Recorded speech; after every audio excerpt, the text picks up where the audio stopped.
going on, guys? I'm Steve. Welcome back to the channel. Welcome back to another video. If it's your first time stopping by the channel, hit that subscribe button. Trust me, you won't regret it. You're a returning subscriber as always, guys. Welcome back, and I do appreciate the support.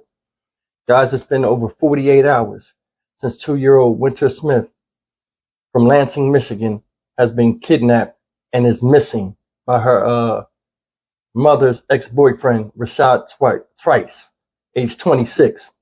Now, he's in custody, and 2-year-old Wynter is nowhere to be found.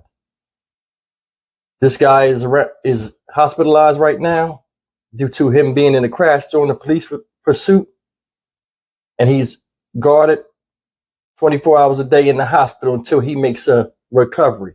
Now, what's strange about this story is, and the premise of this video is, he will not cooperate and tell them where 2-year-old Wynter is and if she's still alive. Now, yesterday I made a video about this, and I said I was going to make another video after the FBI had their press conference, and I'm going to say a little bit about that, and I'm going to play this video clip that I really want you guys to pay attention to. But let me say a little bit about what they said. They didn't really say much. Yesterday they said they had some leads that they had been following. They also said it's a $25,000 reward out for anybody that has real information, because they've been getting bombarded with a lot of misinformation. So $25,000 reward for anybody that can lead to the whereabouts of 2-year-old Wynter Smith. So that's basically what it was about. And they're not giving the motive of why, what the whole thing was about, but they do have him in custody in the hospital. Now, I want to play this video clip, and I want you guys to pay attention. It's just a clip. It was a 4-minute thing, and it was talking about basically how he won't cooperate. But one of the ex-police chiefs, or deputy police chief of Detroit, was speaking about how they go along this method of trying to get this information while racing against the clock to find this 2-year-old girl, and how hard it is. Take a look at this, and then I'm gonna come back and talk about it. Let's go. They're probably pinging the phones to follow his trail back to Lansing, social media, any family contacts, anything that might lead them to the child. Steve Dolan is a former assistant chief with Detroit Police. He walked us through how law enforcement from several jurisdictions are likely working the case, sorting through countless tips. Looking at Michigan State, at the shooting in Michigan State, how many tips came in that were false? So you got, like I said, the incident command. Okay, you do this, let's go through these tips, try to follow up. It's multiple agencies. That's the hard part. I think I've seen the car. I think I've seen the child. And you have to follow up on every tip until you find the child, because it's a time frame. After 48 hours, it gets scary. And perhaps the hardest part, trying to get any information from the suspect himself. Suspect is in a hospital in the Detroit area, but the Lansing Police Department officers are guarding him right now, and as soon as he's cleared from medical, then he will be transported up here to County. You can't show your anger. You have to sympathize with the individual. Yeah, I know. I get it. You know, I'm divorced, or my wife left me, my husband left me. My kids drive me. I understand totally where you're at. So I understand your frustration, and try to build a confidence and try to build a relationship. And hopefully, and that's not always a good cop, bad cop stuff you see on TV. Sometimes you really try to sympathize with this guy, because all you want to do is find this child. Guys, that's that small news clip I wanted you to see. And this former deputy police chief in Detroit said a couple of things that made my ears go up. First thing he said is, we got all these different agencies connected. So that's part of the problem there. He didn't really go into it, but it's a bunch of confusion on how to do this. Too many people are involved. And I know the more the merrier sometimes, but when the Fed and the state come together, Fed move a little bit slower.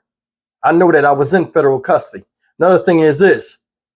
Everybody got ideas of how to do this, and what do we know now? And I don't know what the confusion is. You got this guy right here. You got him right there. Now, I don't know what his condition is, but they said he's up and talking, and, you know, I ain't saying nothing. I don't want to speak. I don't understand it. FBI said they're using every resource they can. I don't believe that. Because I'm gonna tell you one resource you can use, and it'll extract the confession right out of him. Cause see, I'm gonna tell you something.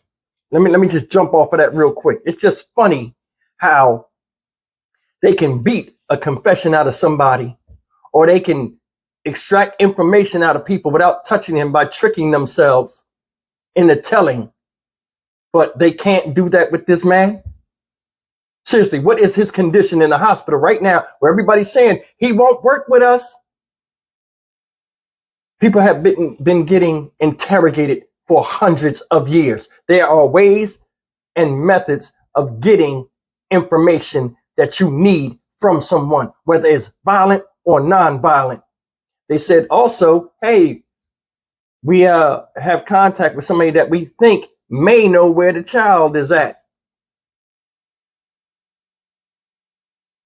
What's going on?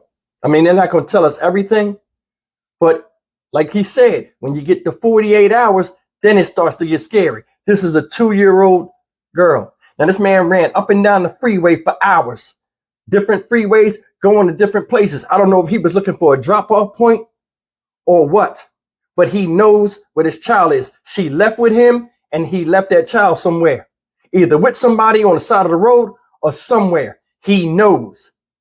To stop beating around the bush, stop coddling this man. And that's the whole thing of this video. I think they coddling him. Well, we can't do this, we can't do that. It's just funny how they can beat the hell out of you and put false charges on you and all this other stuff when the time is right. And all of a sudden now, you got this beautiful young baby. Can't nobody do nothing? He's right there. I'm not feeling this. I'm not feeling this at all. They need to go back to that 70s policing. Go get the phone book. Oh, you go and talk. Where the baby? I don't want to hear nothing. You say I don't know one more time. I'm telling you, man, listen. This is too easy. It's too easy. You got a person that kidnapped a beautiful baby girl, tried to kill the mom in front of her and his child, steals the car.